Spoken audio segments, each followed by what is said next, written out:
mission that I have never completed but have started many a time. Okay, it is 10:30. I'm mad about this. I've read for a long amount of time. All right, we are here in beloved Kmart. There are lots of options. Let's try and make this work. All right, guys, I've got a little haul for you.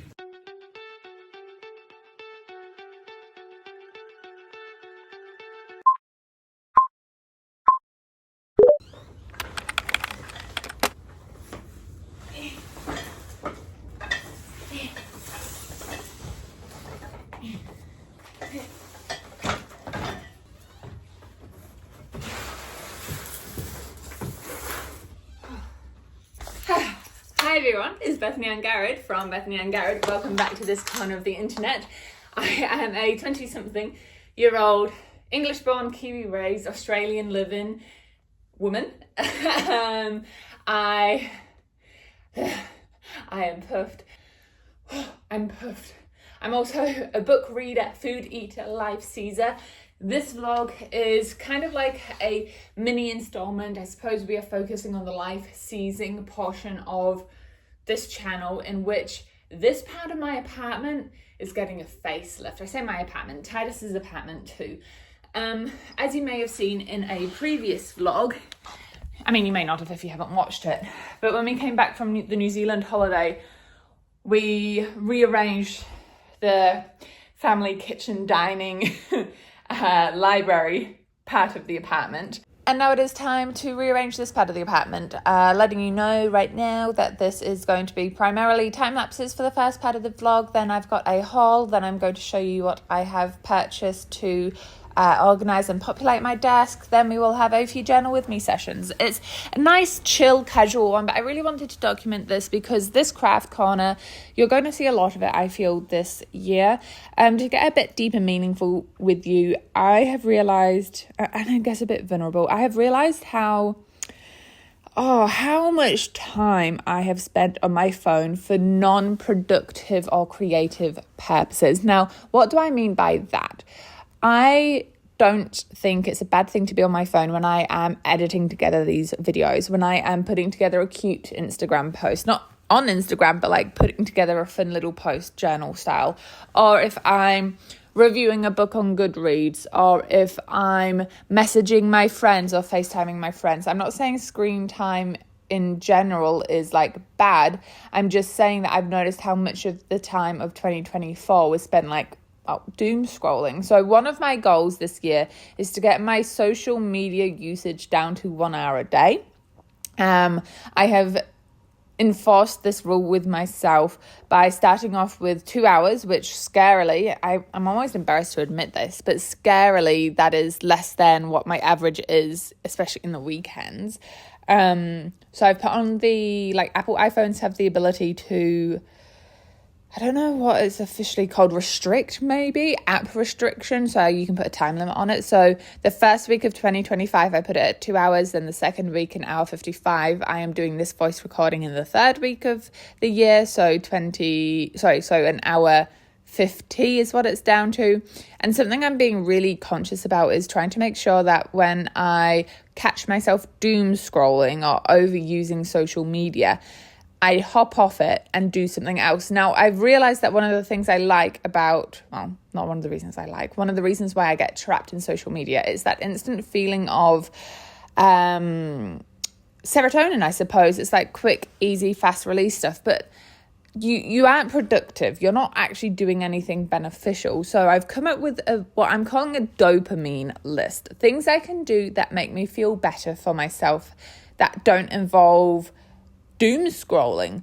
And I used to do so many crafts. I still do my scrap journaling. Thank you to my bestie Nicole for kind of coining that term for me. I struggled to define it. Talk more about that later. But I have always done my scrap journaling. I've always loved it. If you had seen in a previous vlog, I have like 21 complete journals now, almost complete journals at the point of this video.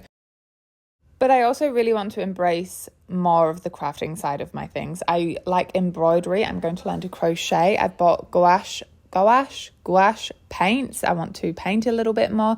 I've got my sewing machine tucked under my desk, and this is just my zone where I'm going to store all of my crafting materials, and I'm going to have my dopamine list of things I can do that don't involve doom scrolling, and this is going to be my haven. This is going to be my spot where I can say, Bethany, get off your phone, girlfriend, meet that goal and go do something you really enjoy, something that feels productive for you, but is also super creative. I now realize how much crafty stuff I have. We have like my sewing machine, sewing tackle box, and just this box I'm reusing because it's got sewing tools in it. I do have a shelf here I can use, but like this absolute chaos, old shoe boxes. This is actually a cutlery divider. I did as much as I could desk-wise without going out and getting organisers. So that's what we're going to do. We're going to do a little bit of shopping, get some dinner, grab some oysters, and then come back home. I was laughing to myself, babe, because I'm like, man, I've got so much crap on my desk, I need to organise it. And then we go to a new tea place and I just pick up more crap to hoard and journal. All right, we are here in beloved Kmart. There are lots of options. Let's try and make this work. I may or may not already have got 2 books in my basket there, but we are here for the reason now. Yeah, so I need a pen pot, and I think I've got that with this, right? Because it has pens that come out of it. But now that I'm looking at it, no, I think that works. All right, guys, I've got a little haul for you. First things first, it's a book. I went and bought something I didn't need. Do I already have this book? Yes, but can you see? I don't know if you can see. It's not the right size. When this came out, I'm pretty sure this was the only edition available. But like this is the size difference. So now they all, joy, are the same size. Although it does annoy me that Silver Flames has like little spine thingies and these ones don't. But at least it's the same height. So this, I think I'm going to ask if one of my mates wants it. Otherwise, I'll just pop it out in the apartment foyer and someone can have it. No one wants to read your one. A lot of people want to read the fairy porn. I picked up this as an organizer. It's got some drawers, some parts where you put in, oh, it's upside down, where you like put your pens in. I think I'll put my big, what do you call it? Hole punch up here. 2 sets of pretty hefty bookmarks. Bookends, not bookmarks. I got myself some more printer paper for my photo printer. It comes with the ink as well. Oh, picked up Ed Sheeran's CD. It's like his best of from his tour collection. I used to have all of his CDs, no, his vinyls. But then like we sold them all when we came to Melbourne. So I've got that. Titus got some cable management stuff and a really cool new PC controller. I just got myself 3 of these because the dimensions will fit my desk nicely. I was going to try keep it all white, but I figured a pop of color might be nice. This also has like some drawers and some space to hold things. And lastly, another thing that I didn't need, but it's a book journal. I've often thought about what happens to the books I've read, like, and the reviews when I put them digitally. Like, I can imagine if my mum had something like this, I would totally love going through and looking at the books she has read and what she thought about them. So I want to start having a paper copy, and I thought about starting an actual book journal, but I just happened to find this. And one of the reasons I haven't started an actual book journal in the past is because they're all too fancy, or there's not enough pages for books. This whole thing is just this. So there's heaps of pages in here, specifically 191, which means, Alexa, half of 190, this is embarrassing. Half of 190 is 95. Minus those, which is the TBR list. Which means I have space for almost 100 books in here, which is always just my general goal, 100 books. I don't always make it, but this was a good purchase. All right, now that I've got all my goodies and Titus is over there making my chair for me, I'm going to try organize my desk, and then I need to do sticker organization. And I've got a sticker haul as well because I'm part of a sticky subscription. Anywho, first things first, organize desk.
this is a tentative desk situation. I will show you more. For now, over here I have 3 sticker binders. 1, 2, and this one is empty.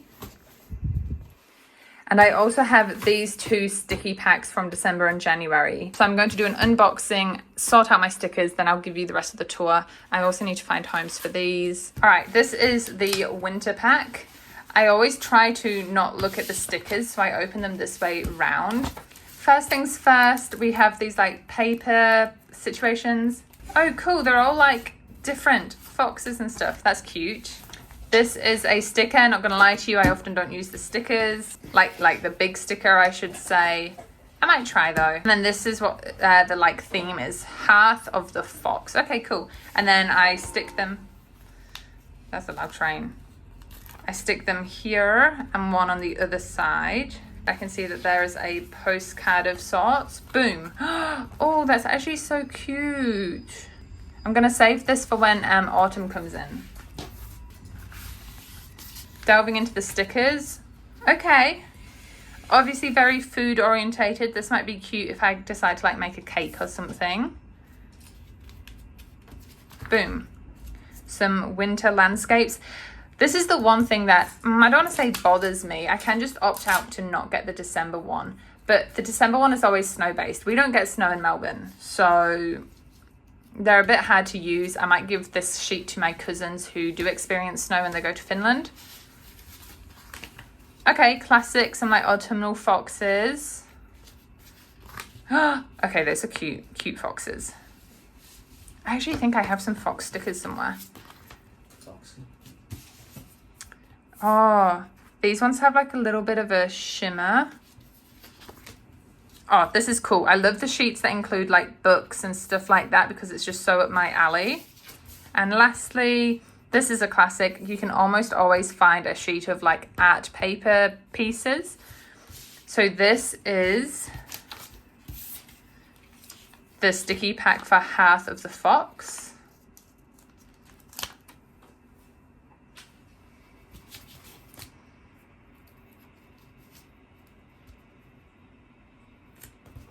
Right, next pack. This one is the January one. I have no idea what to expect theme-wise. Okay, maybe, okay, now I'm confused. Maybe this one's the winter one. We have a little robin, and the theme is holidays are here. And here we have, oh, these are gift tags. So this must be the December one, okay. These will be useful though for when I do my Christmas spread. All right, we have a Christmas card. Cool. The stickers are what we're here for though. Okay, these are cute. Also, another kind of sheet I love is when they have like the stars with them. I am such a star gal, so I actually quite like that. They also work really well, obviously designed by the same Owly Jewels. Not gonna lie, not a huge fan, but can't win them all. Classic black and white. This is okay. This is okay. Because it's not like blue and classic snow. I feel like this works. Oh, it was this way around. This works a lot better for me. Called it. You always see some sort of like oil painting vibes, some scenery. Okay, this is very Belle. This is cute. I like this. It's giving Peter Rabbit meets Beauty and the Beast. This one, we've got some little squirrels. I like how this one could almost be autumnal if I ignore like the snowy ones. And then the last one, okay, reindeer. What else do I say? Reindeer. Okay, that is the holidays are here bundle. Let's organize all of my stickers now. You know what I have found really refreshing in the past, I want to say year of my life? The self-acceptance I have for my enjoyment of stickers. Like, it might sound so ridiculous, but stickers bring me so much joy, and they have since I was a little girl, and I don't regret much, but I look backwards at teenage me and young adult me, And I'm kind of sad for how much she cared about what other people thought. I used to buy stickers like crazy from this shop in New Zealand called The Warehouse. And I remember you used to be able to pay $8 for a pack of 3,000 different stickers. Maybe it was 5,000, maybe it was 1,000. My brain says 3,000. And I used to organize them just like I'm doing now. And I'm just so happy for myself because I feel like my life has done a 360, but like a level above. Like I've come back to recognizing, girl, I love shiny, I love stickers, I love documenting things. I've really learned to take what I love and not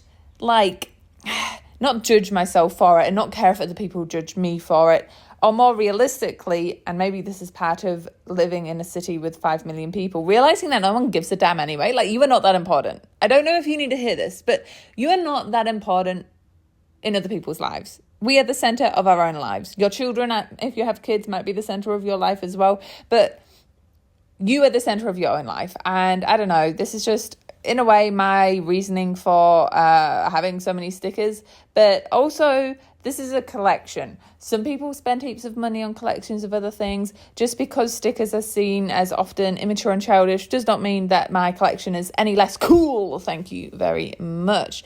Anywho, I did end up organizing these stickers into 3 different binders. I've dedicated one binder to my sticky collections because they are all done by theme. All right, team, my phone storage actually got pretty full on that sticker time lapse because it took me about an hour. So we have the grand craft corner desk tour.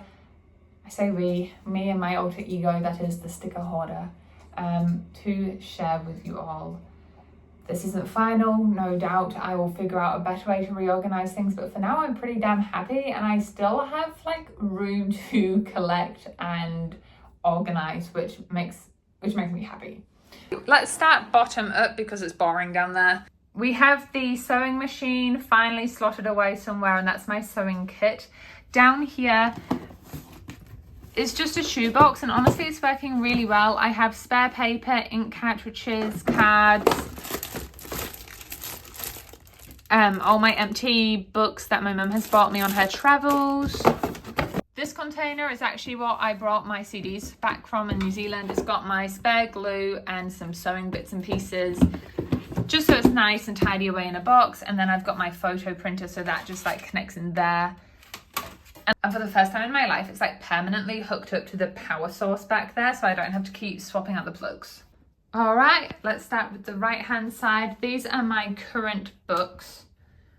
Oh, I've just realized I really need to clean that. Okay, but on the right-hand side, here are my current books and journals. This is actually my old passport. I just didn't want to throw it out, so when I finish my current journal, I'm going to slot it in there for safekeeping. This is my gym log. This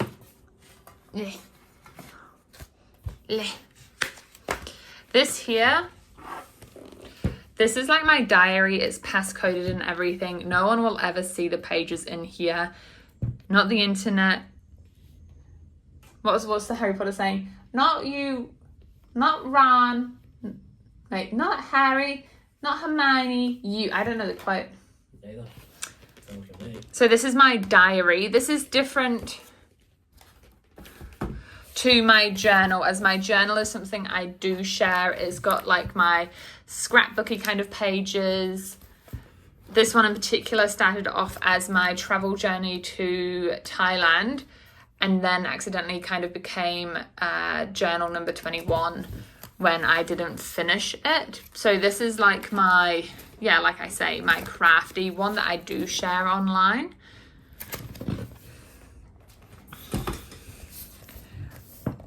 This is a book that got quite Insta famous for a little while. It's called Burn After Writing, and it's just when you want like some prompts, you want to get something out but you don't know what. It's got a few prompts in here. You can go through the past, the present, and then I believe it ends on the future. Yeah, and it's just like 10 places to go before I die, 10 books I want to read. There you go, I am. So just some little things. I did this 2 and a bit years ago.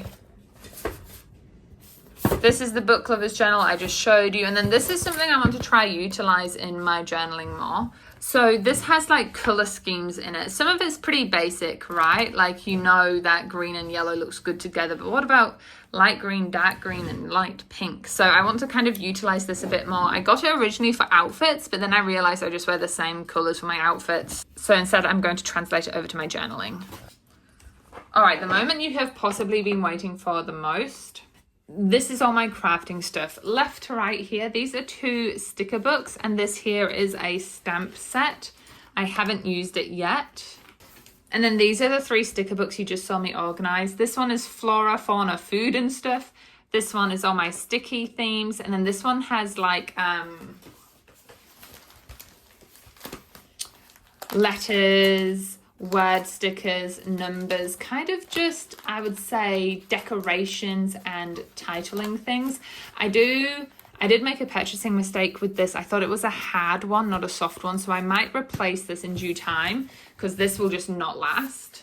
In these 2 containers, this is my washi tape collection. We have some thin ones there. These are like stickers, I suppose, so less washi, but stickers. And then those are also some stickers. Here I have some tassels that I tend to put on my journals when I finish them, and I create like a ribbon and a tassel. And over here we have sticker books. So these are all stickers, and you can flip one through and rip one off, and it's actually like a sticker sheet paper. I've got some sheets of stickers which are like elongated washies. And here are just some small stickers that I don't want to take out of their little themes, out of their packaging. I've already explained the system up here for you. In here, this here is just like aesthetics. This is florals. And these are my labels. This is just space for stuff. These are some of the stamps that I get from sticky collections. And some leftover stickers from my cousins. 6-ring binder hole punch. Under here we have another tray. So I do have to move my pen pot aside, but it doesn't bother me that much. This is all my paper ephemera. It's loosely organized. Over here I have like film sticker things. At the back, we have like the bigger A7 sized bits of paper ephemera. They're all just collected and organized by size, really. This is all like postcardy, Instagram, vellum.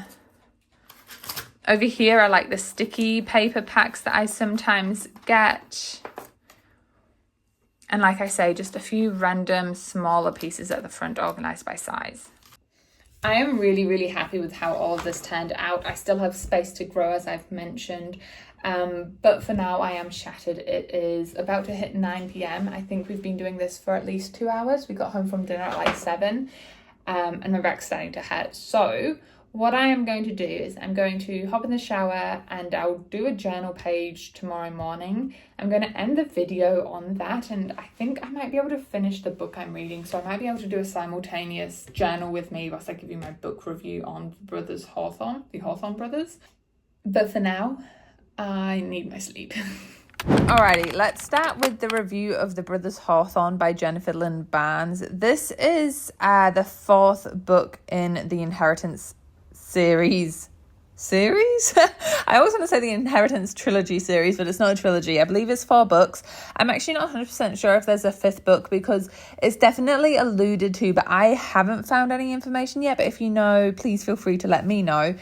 But blurb-wise, in The Brothers Hawthorne, the author Jennifer Lynn Barnes takes readers back to the world of the Hawthorne family. This time we focus on Grayson and Jameson, brothers. Grayson is pulled into a mission to protect his half-sisters, while Jameson is drawn into a dangerous underground gambling ring by his estranged father. The brothers face high-stake challenges on opposite sides of the globe, and they must figure out who they really are and what they're willing to risk for their family and victory. I want to clarify here that it is a dual perspective, and both Jameson and Grayson's stories, whilst told in tandem, do not really relate to each other at all. Like, the stories don't rely on each other, so you could totally skip Jameson's chapters and read Grayson's and get a story, and vice versa. So I did really enjoy that. I did enjoy how the book alternated between Grayson's and Jameson's perspectives. It gave me such a fresh look at both characters. And while it didn't follow the original trilogy's storyline much, it did still rely on the groundwork from those books to fully understand the characters and relationships. The mystery and pacing, it was just really good for me. It kept me hooked. The action made it a quick, fun read. I would definitely recommend this if you're into fast-paced, entertaining stories with a lot of twists. It's definitely worth picking up. Okay, that's my book review done. I alluded to earlier this concept of scrap journaling, which my friend coined. And I just wanted to talk about that a bit more before I let you watch the rest of this journal with me peacefully.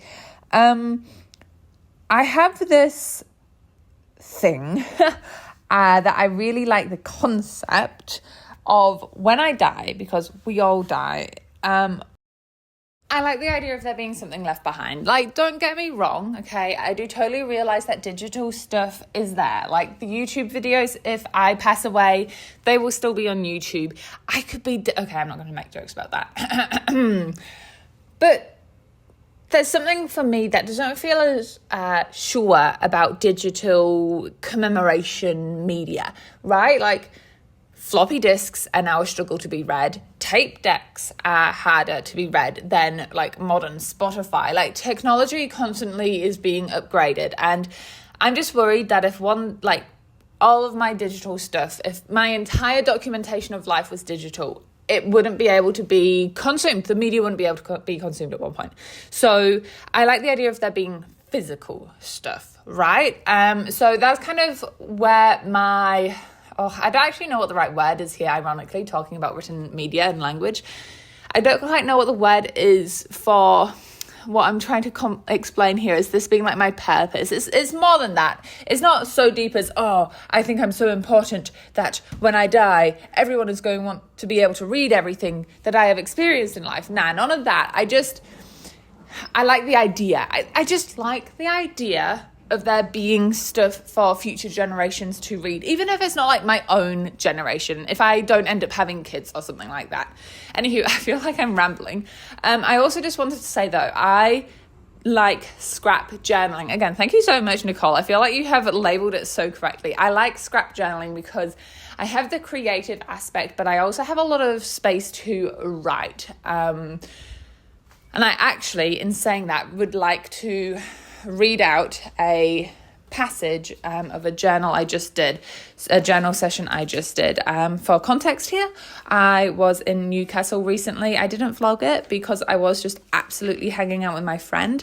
We were having a complete girls' weekend, and I kind of took time off my phone, to be honest. I do have highlights in my stories, but I just wanted to chill out with her. But anyway, one day they went surfing. Because they are surfers, and I had tried surfing the previous day and it wasn't for me. I ate so much white water from the waves, seaweed got in all the orifices possible.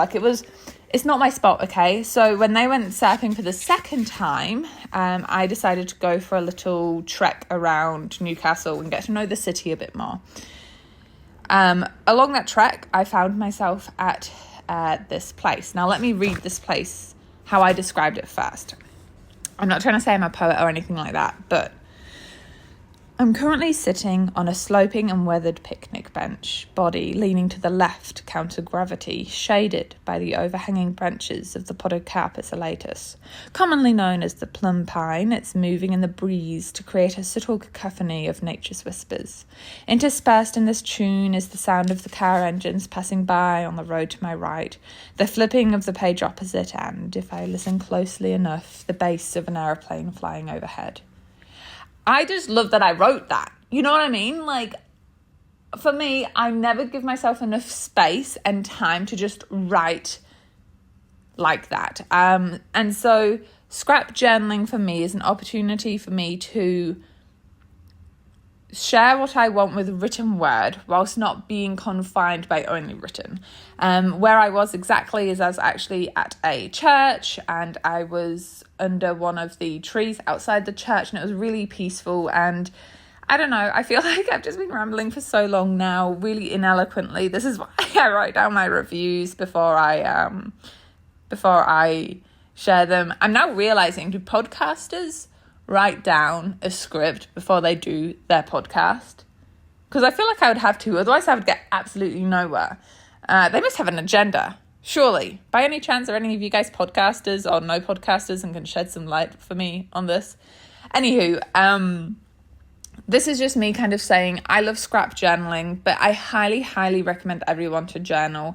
It doesn't have to be pretty. You don't have to have pictures. You don't have to have words. You don't have to have full sentences. Look at bullet journaling if you don't want to like put effort into full-on paragraphs and mini essays and stuff.